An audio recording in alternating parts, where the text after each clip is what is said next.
Shalom. Mari kita datang kepada Tuhan sore hari ini. Kita bersyukur untuk kebaikan Tuhan yang boleh Tuhan nyatakan bagi kita di sepanjang hari ini. Mari kita akan memulai ibadah worship at home kita sore hari ini dengan doa. Mari kita bersatu di dalam doa. Bapa, kami mengucap syukur untuk kebaikan-Mu ya Tuhan. Terima kasih karena Engkau Allah yang besar, Allah yang menyatakan bahwa Engkau adalah Allah yang hidup, Allah yang senantiasa memberikan kasih setia Tuhan kepada setiap kami, sehingga sampai hari ini Tuhan kami boleh ada, kami boleh berkumpul Tuhan Yesus untuk memuji memuliakan Engkau ya Bapa. Kami menyerahkan worship at home ini ke dalam tangan-Mu ya Tuhan. Di dalam nama Tuhan Yesus kami berdoa dan mengucap syukur. Haleluya. Amin. Mari kita memuji memuliakan nama Tuhan. Kita mau nyatakan Dia Tuhan Yesus yang baik. Haleluya.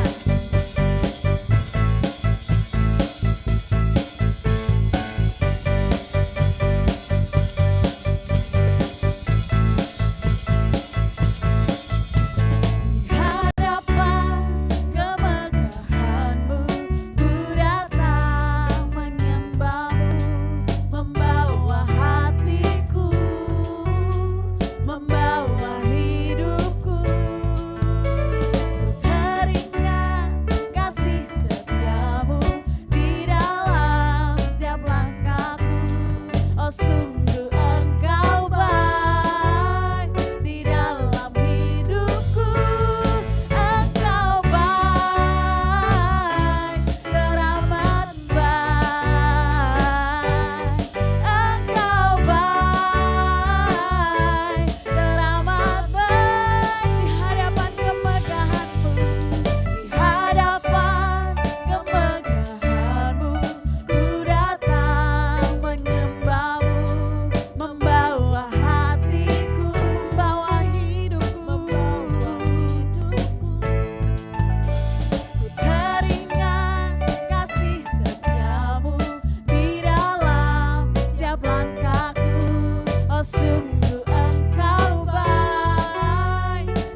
kita memuji, memuliakan nama Tuhan dengan sungguh-sungguh, sebab Dia Allah yang besar dan layak untuk dipuji dan ditinggikan.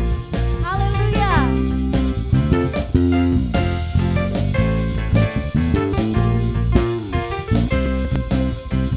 Besarlah Tuhan dan layak dipuji, besarlah namanya, kekallah kuasanya.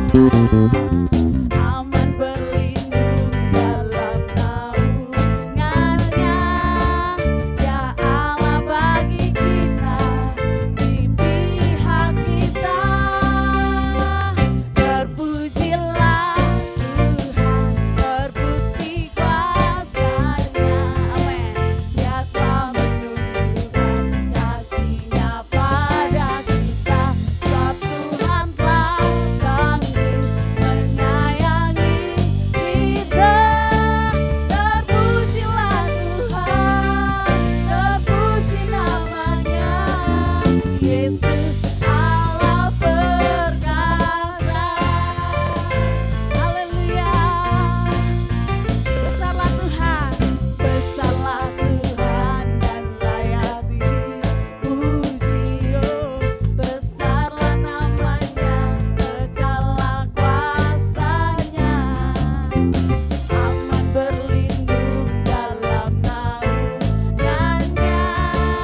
Buktikan Yesus Raja, sekarang ini waktunya. Majulah hai pemenang, kuasanya atas kita membangkitkan. Haleluya. Sangkakala berbunyi, tanda panggilan kudus dari seluruh bumi, dari seluruh bumi. Terdengar suara Kristus. Bangkitlah hai tentara Tuhan, kenakan senjatamu, kenakan senjatamu. Amin. Minyak baru telah dicurahkan, gerejanya dipulihkan, kuasanya membangkitkan, urapan Roh bekerja, melanda umat Tuhan, saat datang menyembah, mujizat telah nyata. Buktikan Yesus Raja, sekarang ini waktunya. Majulah hai pemenang, kuasanya atas kita membangkitkan. Haleluya. Katakan sangkakala berbunyi. Amin. Tanda panggilan kudus dari seluruh bumi. Terdengar suara Kristus. Mari bangkitlah, bangkitlah hai tentara Tuhan, kenakan senjatamu. Minyak baru telah dicurahkan, gerejanya dipulihkan, kuasanya membangkitkan, urapan Roh bekerja, melanda umat Tuhan, saat datang menyembah, mujizat telah nyata. Buktikan Yesus Raja, sekarang ini waktunya. Majulah hai pemenang, kuasanya atas kita membangkitkan, kuasanya membangkitkan, kuasanya amin. Urapan Roh bekerja, melanda umat Tuhan, saat datang menyembah, mujizat telah nyata. Buktikan Yesus Raja, sekarang ini waktunya. Majulah hai pemenang, kuasanya atas kita membangkitkan.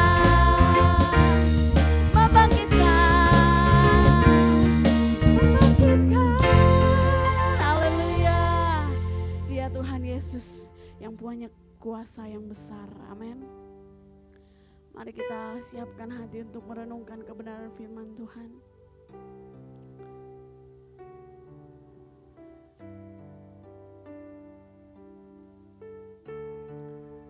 Terima kasih Tuhan. Dia Tuhan yang punya kuasa yang besar, sanggup memulihkan dan menyembuhkan kita.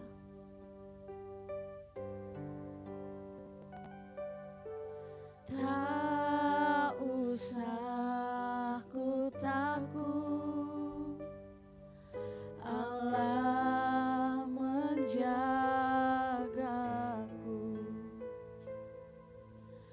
Tak usah ku bimbang, Yesus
bersyukur karena kami punya Allah El Shaddai. Engkau Tuhan yang menyertai kami. Engkau Tuhan yang menjagai kami. Engkau juga Tuhan yang selalu ada bersama dengan setiap kami dalam situasi dan keadaan apapun.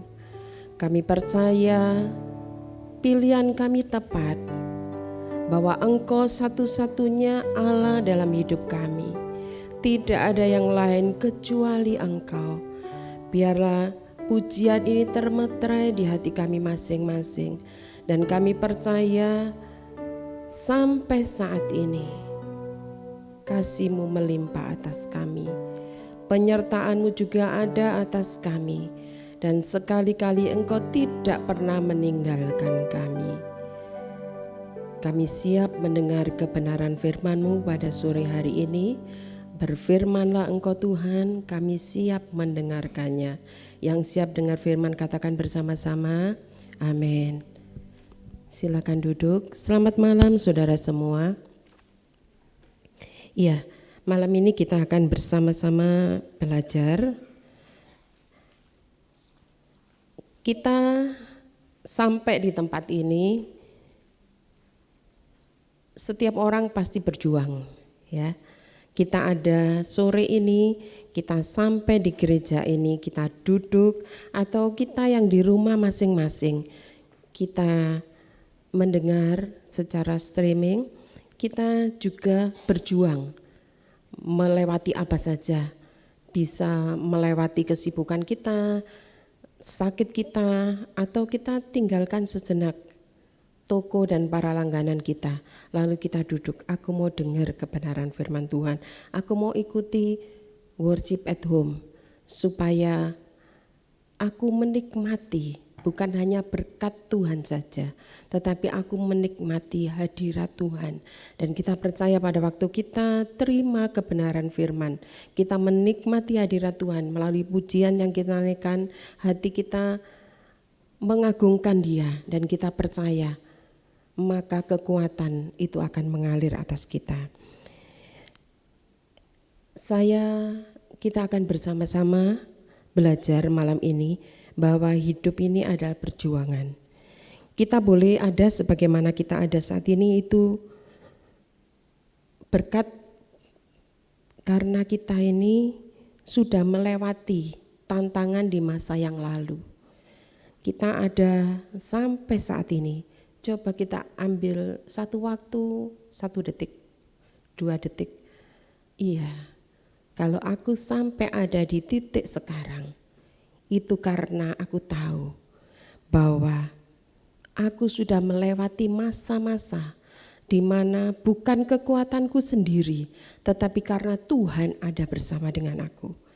Setiap tantangan yang bisa kita lalui itu kita tahu bahwa itu karena penyertaan kasih Tuhan atas hidup kita. Dan untuk itu mari kita mau belajar terus beriman teguh, menaruh harap kita hanya kepada Tuhan. Dan kita akan mempertahankan iman keyakinan kita itu kepada Tuhan. Dan kita tidak bisa mengandalkan kekuatan sendiri. Karena apa? Karena kita manusia yang memiliki banyak keterbatasan. Otak kita mungkin tidak sampai segenggam, tidak tahu jalan-jalannya Tuhan, terbatas. Di balik tembok ini kita tidak tahu apa yang akan terjadi. Bahkan jangan sampai ngomong tentang hari depan, di balik tembok kita tidak tahu ada siapa. Apalagi untuk masa-masa ke depan kita tidak tahu apa yang akan terjadi. Terbatasnya kita membuat kita harus bergantung kepada Tuhan. Tuhan mengetahui keterbatasan kita, makanya Dia mengirim penolong. Siapa penolong? Yaitu Roh Kudus. Dia yang akan menguatkan setiap kita.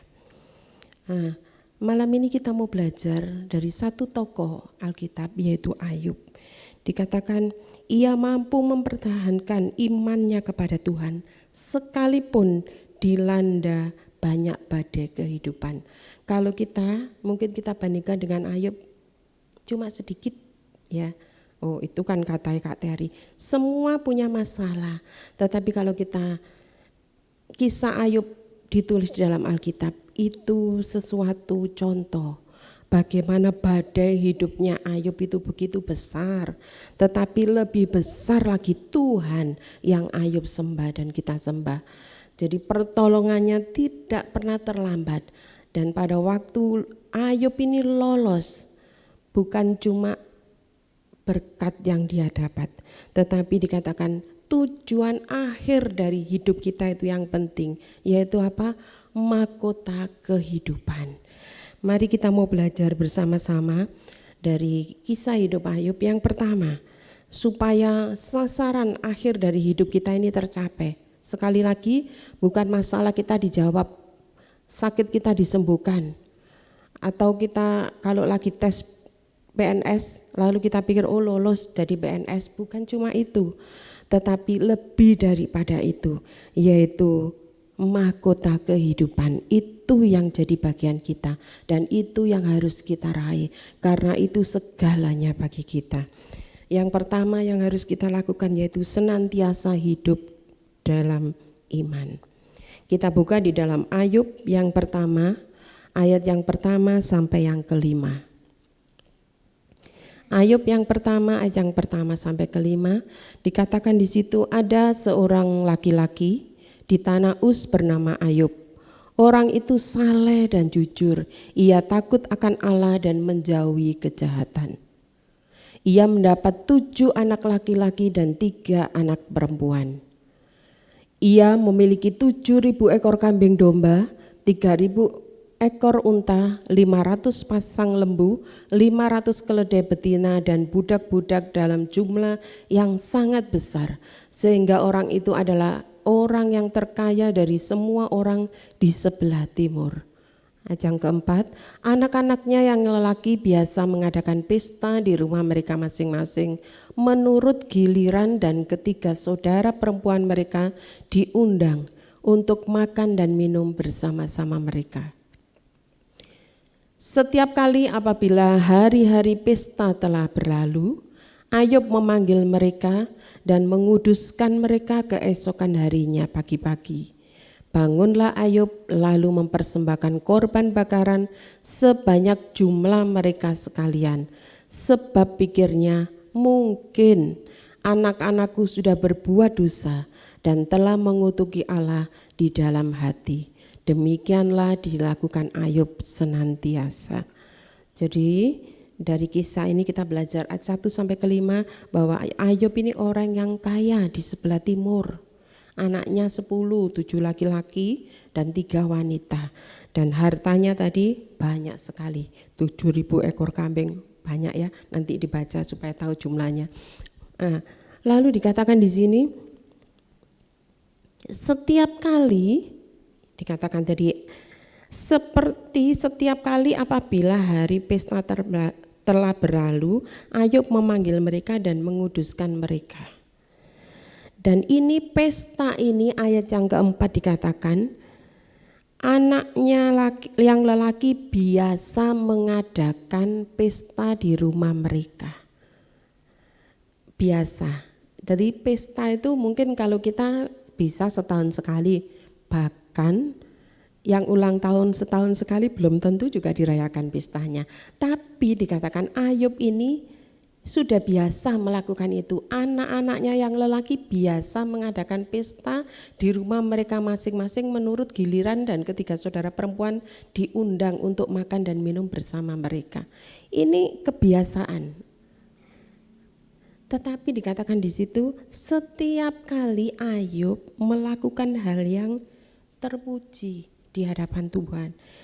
Dan dikatakan Ayub setiap kali, ayat yang kelima, mempersembahkan korban bakaran sebanyak jumlah mereka sekalian.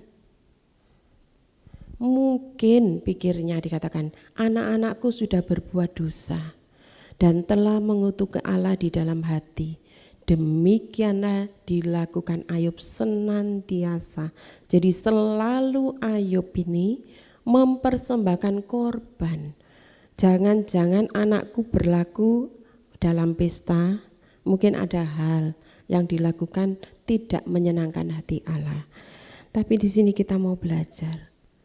Jadi hidup Ayub senantiasa bergantung kepada Tuhan. Saya tidak tahu seberapa harta saudara saat ini, tetapi kita mau belajar dari Ayub. Kalau dia memiliki 7.000 ekor kambing domba, 3.000 ekor unta, 500 pasang lembu, tidak tahu ditaruh di mana itu. Kalau ada di pasirian ini ya. Tetapi dikatakan tiap kali dia melakukan hal yang membuat hati Tuhan berkenan kepada Ayub. Karena jangan-jangan anakku bersalah. Jadi sebagai orang tua Ayub ini membentengi anak-anaknya supaya anaknya pun kalau masih muda mungkin lakukan kesalahan, oh enggak apa-apa nanti minta maaf.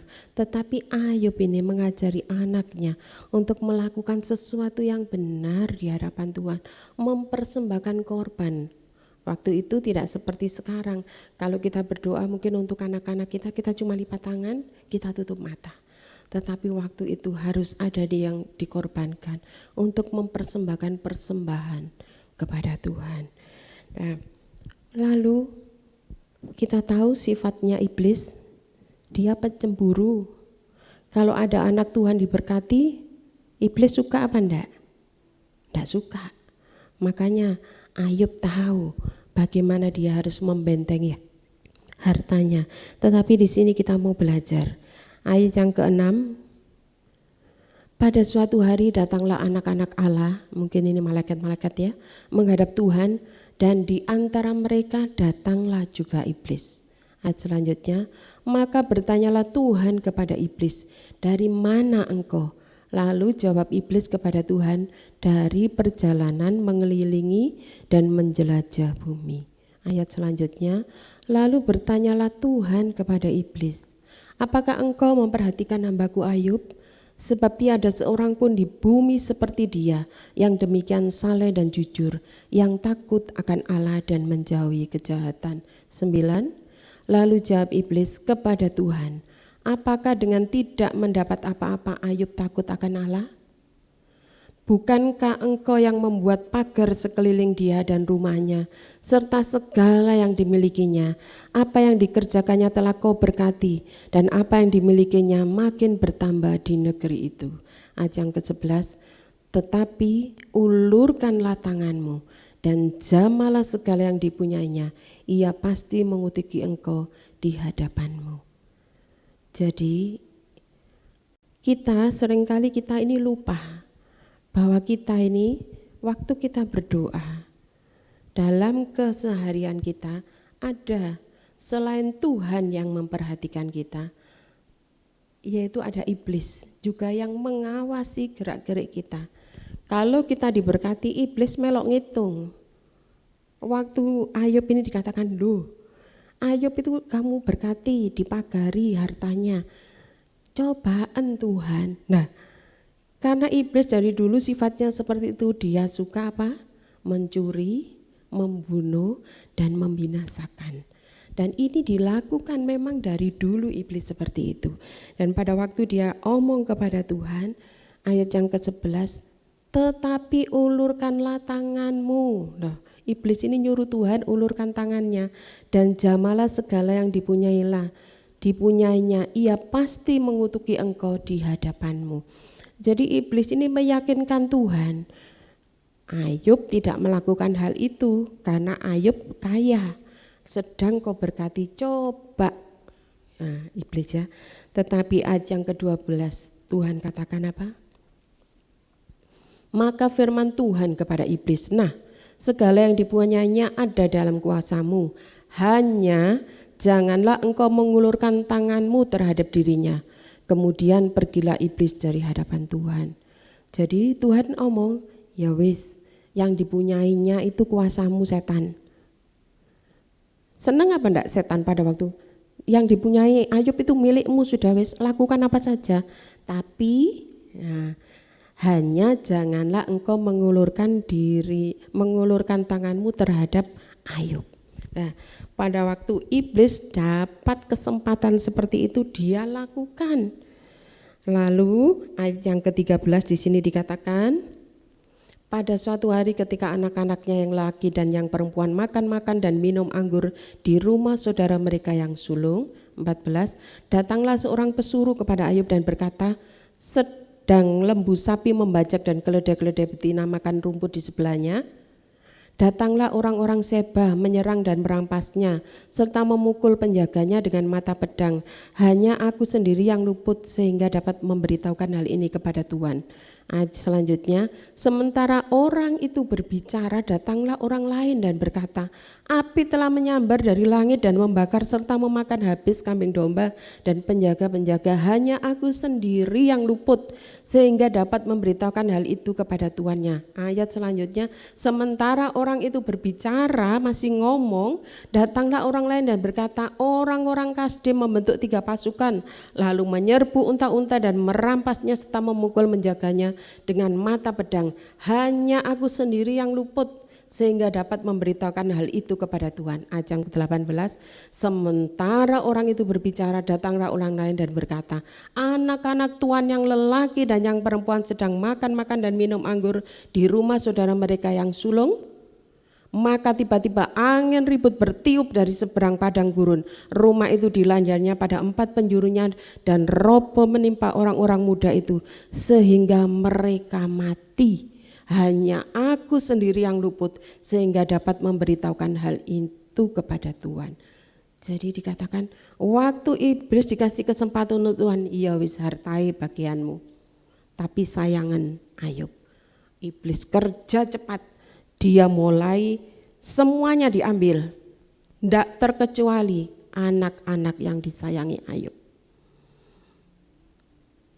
Betapa pentingnya kita bersekutu dengan Tuhan. Kita punya iman yang teguh kepada Tuhan, seperti yang dilakukan Ayub. Ayub saja bisa kecolongan karena iblis cemburu. Dia enak, dia kau sayangi, dia kau berkati. Pada waktu iblis dapat bagian itu, dia ambil itu semua kecuali Ayub. Lalu di situ dikatakan Tuhan masih sayang kepada Ayub. Semuanya habis, harta, anak. Dan apa yang dilakukan Ayub di sini dikatakan sikap Ayub menghadapi ayat yang ke-20 sampai 22. Maka berdirilah Ayub lalu mengoyak jubahnya dan mencukur kepalanya, kemudian sujudlah ia dan menyembah. Katanya, dengan telanjang aku keluar dari kandungan ibuku, dengan telanjang juga aku akan kembali ke dalamnya. Tuhan yang memberi, Tuhan yang mengambil, terpujilah nama Tuhan. Ayat yang ke-22, dalam kesemuanya itu Ayub tidak berbuat dosa dan tidak menuduh Allah berbuat yang kurang patut. Jadi apapun yang sedang kita hadapi, kita mau belajar dari satu tokoh iman. Janganlah kita berbuat dosa dan menuduh Allah melakukan hal yang tidak patut. Jadi kita mau katakan semua datang dari Allah, bisa kembali kepada Allah. Tapi bukan Allah yang mengambil. Pasti yang ngambil itu satunya, siapa? Si pencemburu, yaitu setan. Dan kita mau belajar di sini katakan sikap Ayub yang seperti ini. Kalau dengan telanjang aku keluar dari kandungan ibuku, dengan telanjang juga aku akan kembali ke dalamnya. Mari kita mau belajar dari yang pertama, senantiasa hidup dalam iman. Kita tidak tahu apa yang akan terjadi, tetapi kita mau belajar dari Ayub. Jangan sampai dari mulut kita, oh iki gara-gara. Nah, jangan sampai, karena yang suka, yang cemburu kalau kita diberkati itu setan. Dan dia tidak tinggal diam, dia mengawasi setiap kita. Oh ini hartanya segini, tak ambil. Caranya dengan berbagai macam cara. Kisahnya Ayub. Yang kedua, Ayub tidak melepaskan keyakinan. Dan kita mau juga belajar dari Ayub. Biarlah kita juga tidak melepaskan keyakinan kita, yaitu hanya kepada Tuhan. Di situ dikatakan di dalam Ayub 2 ayat yang 10 ayat yang ke-9 mulai. Ayub 2 ya, ayat yang ke-9. Ayub 2 ayat yang ke-9. Maka berkatalah istrinya kepadanya, masih bertekunkah engkau dalam kesalehanmu? Kutukilah Allahmu dan matilah. Ayat yang ke-10, tetapi jawab Ayub kepadanya, engkau berbicara seperti perempuan gila. Apakah kita mau menerima yang baik dari Allah, tetapi tidak mau menerima yang buruk? Dalam kesemuanya itu Ayub tidak berbuat dosa dengan bibirnya. Balik lagi, Ayub tetap menjaga hati dan mulutnya supaya tidak berbuat dosa kepada Tuhan. Jadi kalau kita lihat ayat yang pertama, setan masih tidak cukup. Dari Ayub 2 ayat yang pertama sampai ke-5 lagi diadakan rapat lagi setan dan anak-anak Allah. Dikatakan di situ, loh itu kan Ayub masih sehat. Sekarang ganti lagi Tuhan, katanya setan ya. Kita baca ayat yang ya. Pada suatu hari datanglah anak-anak Allah menghadap Tuhan, dan di antara mereka datang juga iblis untuk menghadap Tuhan. Maka bertanyalah Tuhan kepada iblis, dari manakah engkau?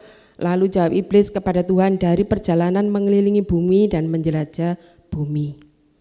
Firman Tuhan kepada iblis, apakah engkau memperhatikan hambaku Ayub? Sebab tiada seorang pun di bumi seperti dia, yang demikian saleh dan jujur, yang takut akan Allah dan menjauhi kejahatan. Ia tetap tekun dalam kesalehannya, meskipun engkau telah membujuk aku melawan dia untuk mencelakakannya tanpa alasan. Ayat yang keempat, lalu jawab iblis kepada Tuhan, kulit ganti kulit, orang akan memberikan segala yang dipunyainya ganti nyawanya. Ayat yang kelima, tetapi ulurkanlah tanganmu dan jamalah tulang dan dagingnya, ia pasti mengutuki engkau di hadapanmu. Jadi iblis itu dia ndak nyaman, sudah ambil hartanya, sekarang kesehatannya diambil. Tetapi di situ dikatakan ayat yang ke-6, Tuhan omong, maka firman Tuhan kepada iblis, nah ia dalam kuasamu, hanya sayangkan nyawanya. Jadi disayangkan nyawanya supaya apa? Ayub tetap bertahan di hadapan Tuhan. Dan kita tahu tadi ayat yang ke-9 sampai yang ke-10, Ayub tidak bersalah meskipun istrinya suruh mengutuki Allahnya, tetapi dikatakan Ayub tidak bersalah dengan bibirnya, tidak berbuat dosa dengan bibir dan mulutnya. Dan dia katakan, mosok kita mau terima yang baik dalam keadaan seperti ini pun bara itu borok yang gatel, sampai dikatakan Ayub duduk di tengah-tengah abu bersama sahabatnya. Tetapi di situ dikatakan Ayub tetap tidak berdosa dengan bibirnya. Yang ketiga di sini dikatakan Ayub tidak mengundurkan diri dari persekutuan bersama Tuhan. Ayat Ayub 42 ayat 7 dan yang ke-8. Ayub 42 ayat 7 dan 8 dikatakan, setelah Tuhan mengucapkan firman itu kepada Ayub, maka firman Tuhan kepada Elifas orang teman, murkaku menyala terhadap engkau dan terhadap kedua sahabatmu, karena kamu tidak berkata benar tentang aku seperti hambaku Ayub. Oleh sebab itu ambillah 7 ekor lembu jantan dan 7 ekor domba jantan, dan pergilah kepada hambaku Ayub, lalu persembahkanlah semuanya itu sebagai korban bakaran untuk dirimu, dan baiklah hambaku Ayub meminta doa untuk kamu. Ini yang perlu digarisbawahi, karena hanya permintaannya lah yang akan kuterima, supaya aku tidak melakukan aniaya terhadap kamu, sebab kamu tidak berkata benar tentang aku seperti hambaku Ayub. Jadi dalam keadaan seperti itu Tuhan masih sayang kepada Ayub karena Tuhan tahu bahwa Ayub tidak pernah bersalah, tidak pernah berdosa dengan bibirnya, dan dia tetap mengaku bahwa Tuhan segalanya bagi dia. Jadi kalau hari-hari ini mungkin ada di antara kita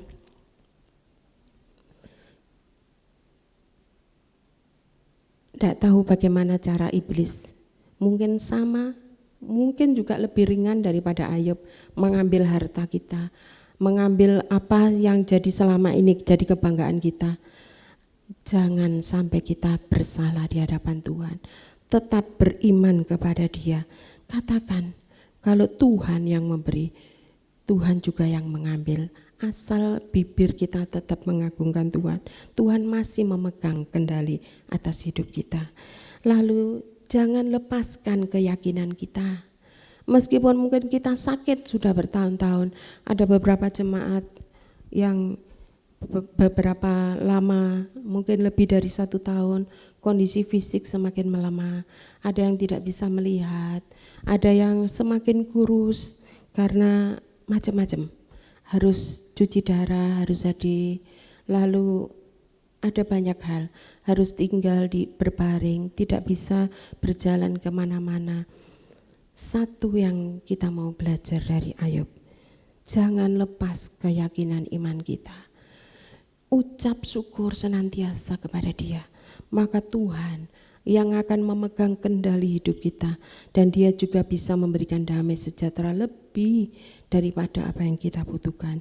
Dan yang terakhir, jangan mengundurkan diri dari persekutuan bersama dengan Tuhan. Karena apa? Pada waktu kita tekun, pada waktu kita berdoa kepada Dia, ada banyak hal yang kita dapat. Kalau kita masih bertahan sampai hari ini, saudara yang sakit masih bertahan, saudara yang mungkin Tuhan uji dalam materi, saudara bertahan.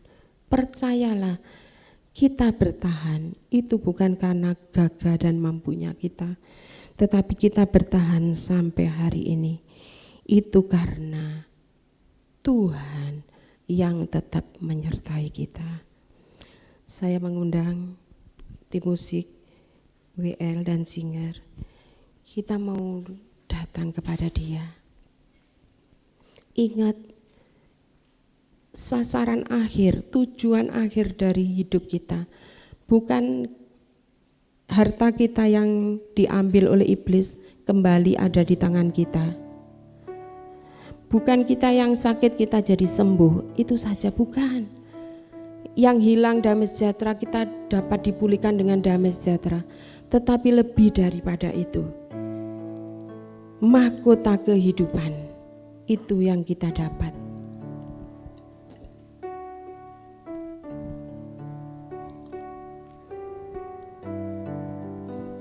Ini lagu kuno ya saudara, kita belajar menyanyi.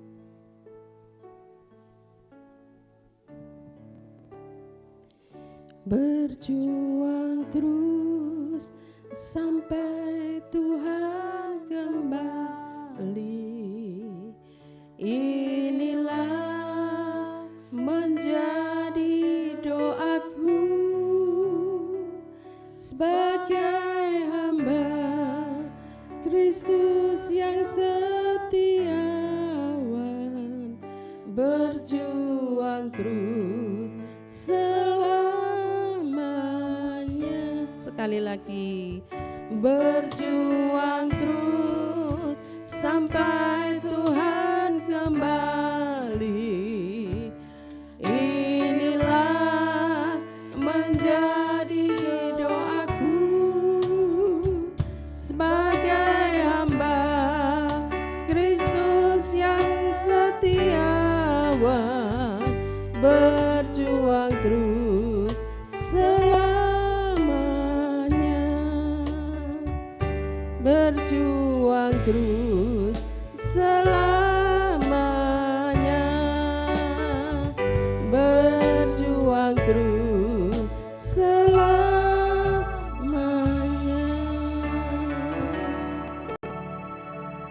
Mari kita berdoa.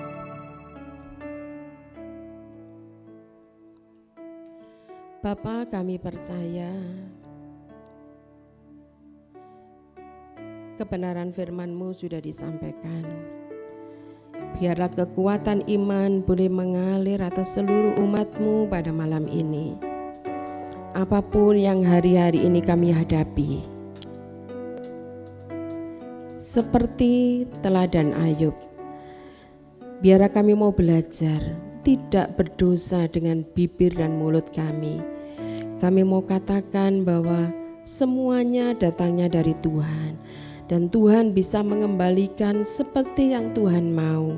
Dan biarlah kekuatan Tuhan, kesehatan yang dari Tuhan juga Tuhan bisa anugerahkan kepada setiap kami. Kalau toh sampai hari ini kami belum mengalaminya, biarlah setiap umat-Mu boleh bertekun dalam iman. Mereka tidak melepaskan keyakinan iman mereka, dan mereka tidak mengundurkan diri dari persekutuan bersama dengan Tuhan. Karena kami tahu pada waktu kami datang kepada Tuhan, kekuatan kami semakin dipulihkan, kekuatan kami semakin ditambah-tambahkan oleh Tuhan. Dan kami percaya tujuan akhir dari hidup kami bukan hanya masalah kami dijawab oleh Tuhan, bukan hanya sakit kami disembuhkan oleh Tuhan, tetapi mahkota kehidupan sampai akhir hidup kami. Kami harus berjuang untuk kami meraih janji Tuhan, dan kami mau pandang terus kepada Tuhan, karena Engkau pemilik hidup kami. Engkau juga yang mengendalikan semua yang terjadi dalam hidup kami. Mari Tuhan, kalau hari-hari ini ada umat-Mu yang merasa lemah, teguhkan. Lutut yang mulai goyah, kuatkan ya Tuhan. Tangan yang mulai gemetar untuk mungkin berdoa di hadapan Engkau, Tuhan. Hati yang mulai mungkin lemah, biarlah bangkitkan semangat seluruh umat-Mu. Ingatkan bahwa hidup ini adalah perjuangan. Kami harus berlomba, kami harus semangat bergairah melihat sampai akhirnya ada mahkota kehidupan yang kami raih di akhir kehidupan kami masing-masing. Kami percaya kekuatan-Mu akan terus mengalir. Hari-hari ini banyak masalah, ujian, pencobaan, tetapi kami percaya pada waktu kami pandang Tuhan, Engkau yang tahu rencana kami yang terbaik. Engkau juga yang akan memberikan kekuatan. Biarlah setiap lutut yang goyah akan dikuatkan, setiap tangan yang gemetar Tuhan akan terus katupkan untuk setiap kami boleh terus bertelut lutut di hadapan kaki-Mu, dan kami terus memandang kepada kemuliaan-Mu di atas kayu salib. Terima kasih untuk kebenaran firman-Mu.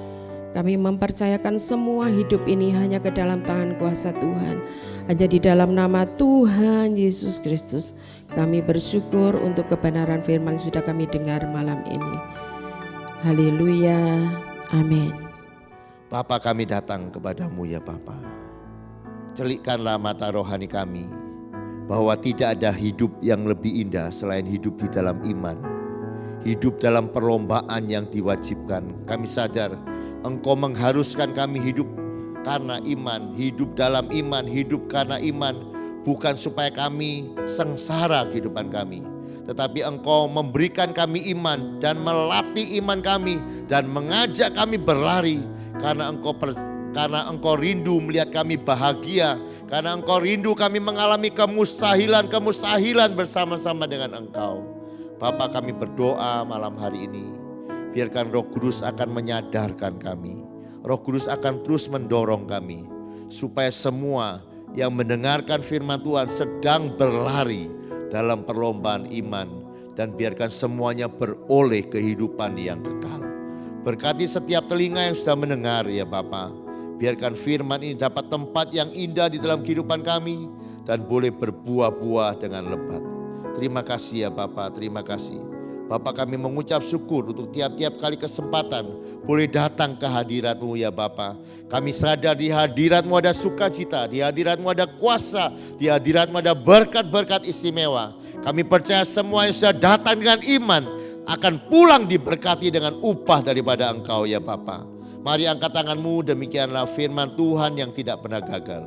Tuhan memberkati engkau dan melindungi engkau. Tuhan menyinari kau dengan wajahnya dan memberikan kau kasih karunia. Tuhan menghadapkan wajahnya kepadamu dan memberikan engkau damai sejahtera. Yang percaya terima berkat yang perkataan. Amin. Selamat malam, Tuhan memberkati.